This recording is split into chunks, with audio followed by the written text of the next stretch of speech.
Hello and welcome to this week's astrology update. I'm Beverly or B, and for those of you who are new here, welcome. If you're returning, welcome back. So if you've been with me for a while, you know that way back, I'm talking about years ago, I used to do these weekly astrology updates. And obviously we talked about the energies of what's to be highlighted during the week from an astrology perspective. And then I would tie in some current events or things that are happening, that coincide with that, so you can get a greater idea of what this energy looks like and how it plays out on things like the world stage, but also how it might show up in your life. So I then transitioned to doing monthly astrology reports. And this I felt like was a little bit more in line with my schedule and how I was able to put out things, but it took forever to do those updates because it was just so long and there was just so much to talk about. But I took a break and I wanted to think about how I wanted to bring this back because so many people I know tuned in just to understand what energies were at hand, what was at play, and how they can best utilize the energy or what they can be aware of in the coming week. So I wanted to bring it back. And so here we are, because there is a lot happening. And I really wanted to start this at the top of the week. But I had some challenges this week in particular in getting this out. And now we are a few days into this week, but that's okay. We're going to go back and start with September 1st. So you can understand all the energies at play this week. And then we'll pick up weekly around the same time, top of the week, okay? So let's talk about our astrology transits for the week of September 1st.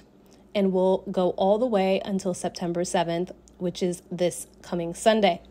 So this week we have several powerful transits, and they're bringing themes of reflection, unexpected changes, and emotional recalibration, all right? So there's a lot that we are dealing with. So let's go ahead and dive in.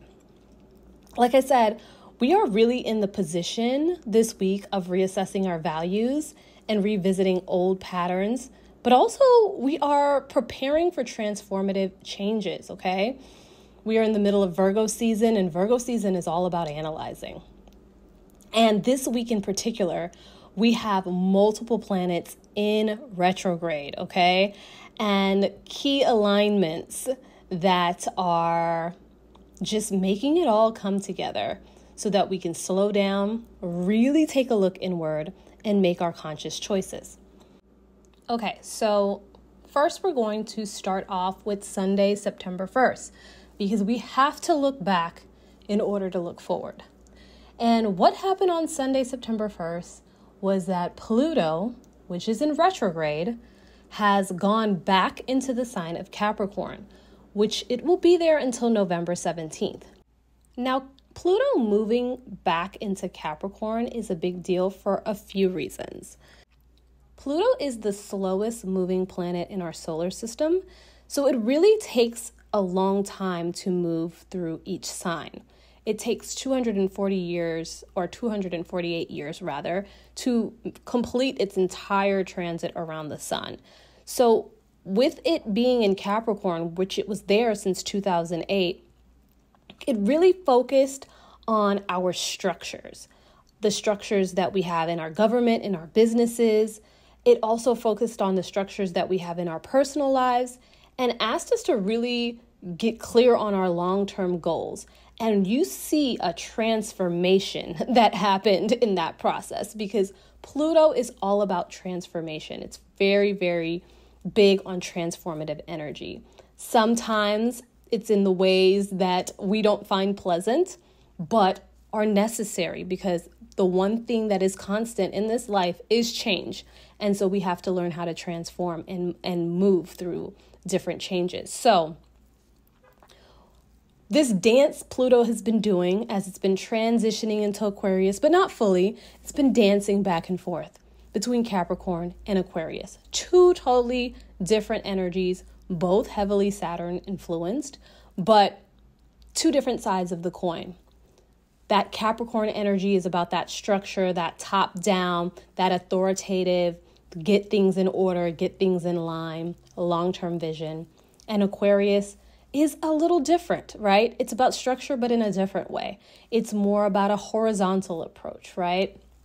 And it's all about kind of embracing the bigger picture, bigger ideas, and collaborating in a different way. And so with Pluto coming back into Capricorn for this very last time, we won't see it again in Capricorn for a long time, okay? 248 years, right? It takes to transit around the sun. So we're not going to see it again in our lifetime.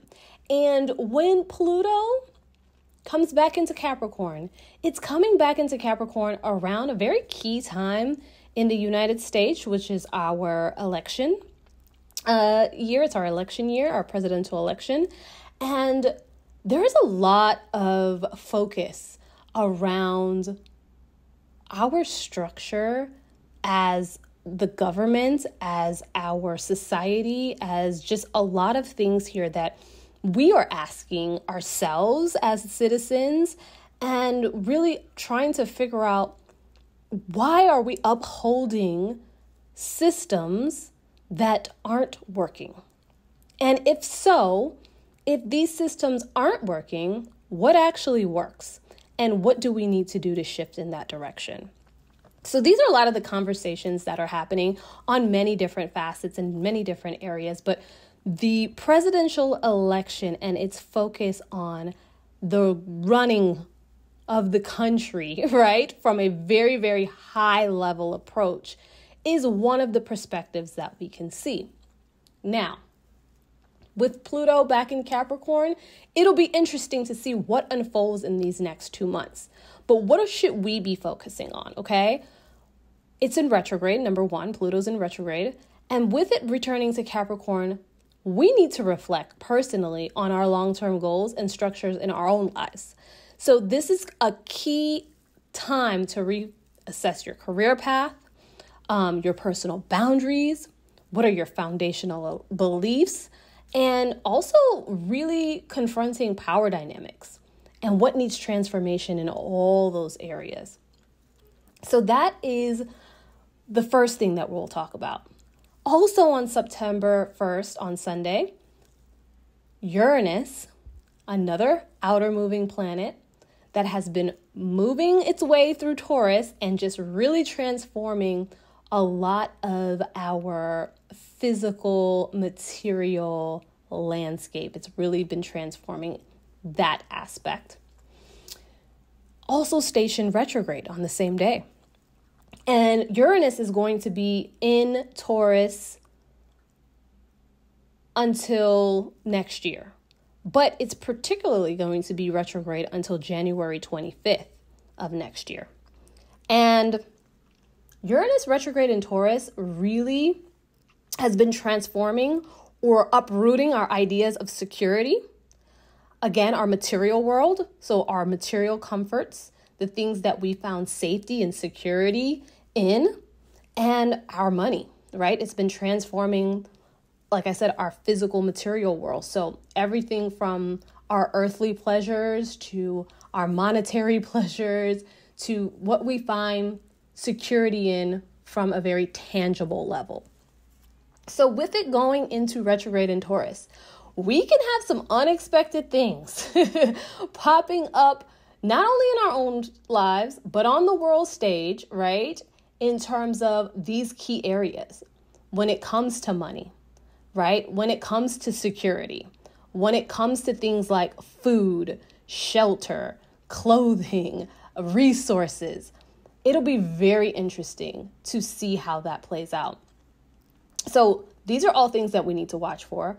How it shows up in your life, look at your birth chart. Look and see what house does the Taurus sit in on your chart. Where is Uranus retrograding in your chart?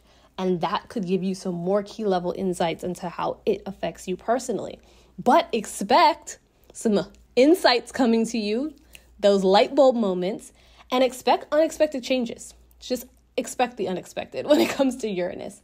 So the changes really around your finances, your possessions, your security, the things that you're clinging on to, because a lot of times we put our faith and our focus in these items or these things, our jobs, our homes, our cars, our even relationships, right?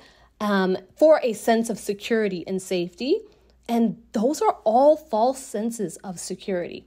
The only true security you have is within. That's the only true security you can have to build. Because all of those things that are external to you, number one, can be taken away, can change, anything can happen to those things. You can't control any of that. You can only control your internal landscape. And so that's why it's very, very important to find a strong sense of security within. So this is a period of time where a lot of things could be popping up to force you more into that inner security space. So you need to also let go of the control and embrace being flexible during this time, just being adaptable in these unexpected changes, because the more you try to fight it, the more you try to control it and pin it down, the worse it gets for you.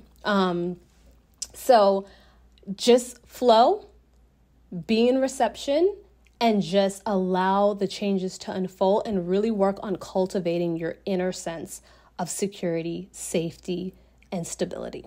Okay? Also, on Sunday, September 1st, another thing that happened, Mars in Gemini squares Neptune in Pisces. And the reason why I'm going back to this particular transit to bring it up is because this really carries through the entire week. And this square between Mars, which is our energy, our drive, our initiative, right? And even some of our impatience and maybe our anger and different things like that, just our passion, that square with Neptune, which is really about kind of more of like our illusionary, our creativity, our imagination, our spirituality, it gives an atmosphere of confusion. So you could be in a space where you're just feeling really, really foggy mentally and just really misdirected.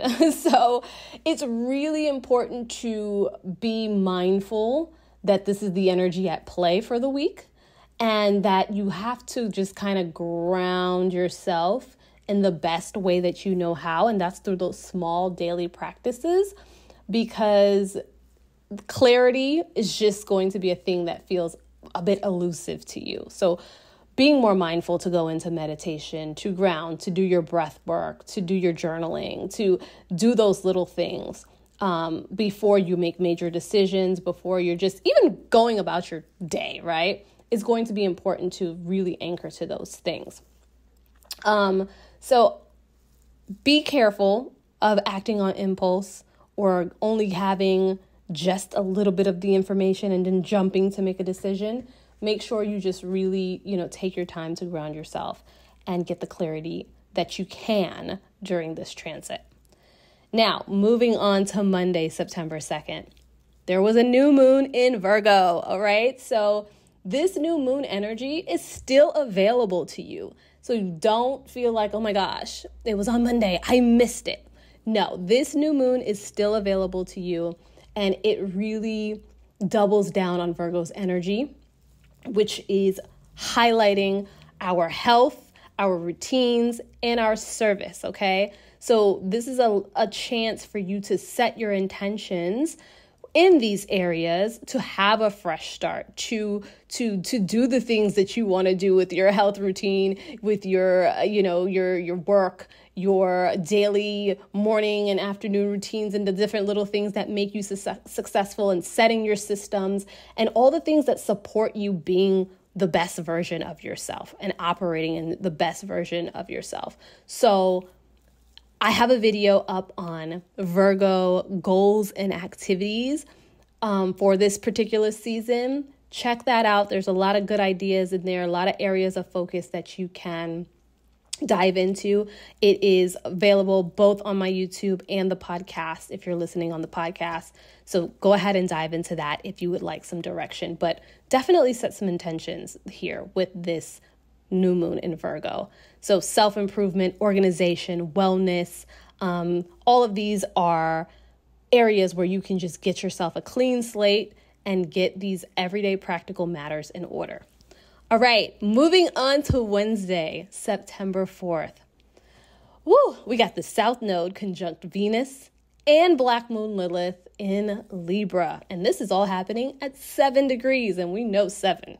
7 brings that energy, and 7 brings the energy of really being introspective, also just lessons, a lot of spiritual lessons, really just, it teaches you sometimes through harder emotional aspects of a lesson, but sometimes that's necessary for us to be able to really come within to have an inner standing, not just an understanding, but an inner standing. So with this conjunction, there are karmic themes involved, specifically around relationships and personal values. Again, sometimes we got to hit hard and emotional in that spiritual, lane in order to get it. So there could be a lot of revisiting of past relationship patterns and seeking healing through that. And that could be painful, right? Reopening up those wounds, or also actively living things that you're realizing like, oh crap, this is just not it. This is a karmic loop I'm in and I need to break free, right? We also have a focus on shifting or balancing what it looks like to be in partnership. So a lot of the times, especially in the Western world, in our society, we've been taught that the relationship should take the front and center of everything that you're doing, a romantic relationship, and you should just be pouring all into that. And there are some people who live their entire lives looking at marriage or, a romantic relationship as the North Star or the pinnacle of what they will achieve in their lives. And that's it, right? Like, I get married and I have this family, or I just have this life partner. I've made it in life. I've reached the North Star. And that could be further from the truth. Is it a beautiful thing to be in partnership? Absolutely. Are we in balance in how we do that? Absolutely. Okay. So right now, there is a focus on balancing what it looks like to be independent, but also be in a partnership. So when you merge those two things together, independence and partnership, right? Because they're opposite, what we have is interdependence. So it's really about getting into a space where we confront those unresolved emotional issues that are not allowing us to be in a place of interdependence, because we're not healthy within, because we feel like we need to cling onto this idea of a person, a relationship, whatever, in order to feel whole and complete. And we give so much away of ourselves in that process. We don't maintain, for the most part, our own sense of identity, our own sense of fulfillment outside of that. So there could be lessons definitely coming in this department for you this week, okay?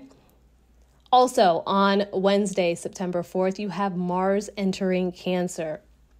Mars doesn't really like to be in Cancer because Mars is about go, go, go, energy, drive, initiative, and being straight and direct and forward. And Cancer is passive. And so this gives passive aggressive energy, and you can feel a lot of that. More of the actions and desires of Mars while it's in Cancer are really driven by the emotions, right? So there's a lot of just more moving off of emotion than anything else. It's very defensive. It's very, like I said, passive aggressive, not like directly aggressive. But the beauty of Mars in Cancer, it is also very nurturing and protective, right? So this energy really has a desire to protect self, to protect loved ones, focus on home and family, and those things that are really, really important to us. So that's Mars in Cancer. Friday, September 6th, Mercury in Leo is going to square Uranus in Taurus, all right? So again, when Uranus is involved, expect the unexpected. And when we have Mercury, which is our planet of communication, all right, in conflict with Uranus, the planet of unexpected changes, that means communication kind of goes a little askew, right? And so there's like communication that can come in terms of like sudden news, breakthroughs, things that come through. Both, you may say it might be positive and you could say it might be negative, depending on what it is that is coming in. But there could be, revelations that come in around this day. And just be prepared to embrace it. Just embrace it all. It also encourages you thinking outside the box, because Uranus is really about expanding and not just thinking very restricted or limited. But also because Taurus is involved, that stubbornness or inflexibility can come in. So you're going to have to remind yourself to stay open and just be in reception, okay? So that is Friday, September 6th. Moving on to our final day, Sunday, September 8th. We have Saturn in Pisces opposing the Sun in Virgo. Now, this is a moment of tension between these two because they're sitting opposite each other, right? And Saturn being in Pisces, Saturn loves structure, loves responsibility, loves getting things in order. And you would think, oh, with the Sun being in Virgo, this should be fine, right? But because Saturn is sitting in Pisces, which is not structured at all, it's kind of in a position where it's not functioning at its best, right? It's having to reckon with some of the things that Saturn is kind of thinking is like unnecessary, right? Pisces really makes us dive deep. It really goes into compassion, emotions, all of the things that Saturn tends to like gloss over to get to the other things is like responsibility and order and, organization. So the Sun in Virgo versus the Saturn in Pisces, it's calling for a balance, right? Between practicality, logic, and compassion, right? Like, it's just time to face what those responsibilities and limitations are, but also stay grounded in your truth in that process, right? So the challenges about boundaries and discipline may come up, right? Because again, we're dealing with that Pisces energy, which is, again, there's never any clear lines there. And so there is definitely tension being highlighted to focus on these things. Where can we bring in more boundaries? Where is discipline needed on our part, right? Just allowing us to really get into a space of reassessing how we manage our daily lives and duties. And this is something that we're kind of doing in Virgo's energy anyway, but having that lens on, okay, where are our escapism, tactics embedded into our structure or our daily lives? Like, how are we leaving things so gray and so fluid that it feels a bit off or a bit detrimental to where we're trying to go into our growth? And how can we bring more of that structure in to kind of give more, lines or clear division of where we need to be more responsible, where we need to be more accountable to ourselves, how we need to structure certain things. So that is how we are going to end off the week. And I think that's the perfect energy for the weekend and a Sunday reset, to be honest. So I think that this can be utilized well if we are mindful. So in conclusion, this week's transits are inviting us to deeply reflect, be cautious about our action, and really focus on our emotional well-being.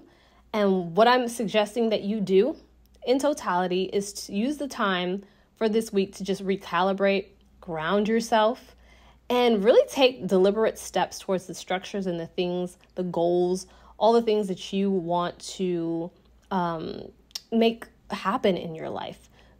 Use this time to really put in place those systems that support your success and growth, okay? Now, don't forget to subscribe if you are watching on the YouTube, because we are having more of these conversations coming. And if you're on the podcast, please go ahead and do me a favor and rate this podcast 5 stars, hopefully, cross my fingers, so that, this gets out to more people so that they're more aware of what's going on, and they can also utilize this to their advantage. Because how do we change the world? By changing ourselves, one person at a time. I hope this was helpful. Be easy, ride out this week, embrace it all. I'll see you in the next one. Thanks for listening.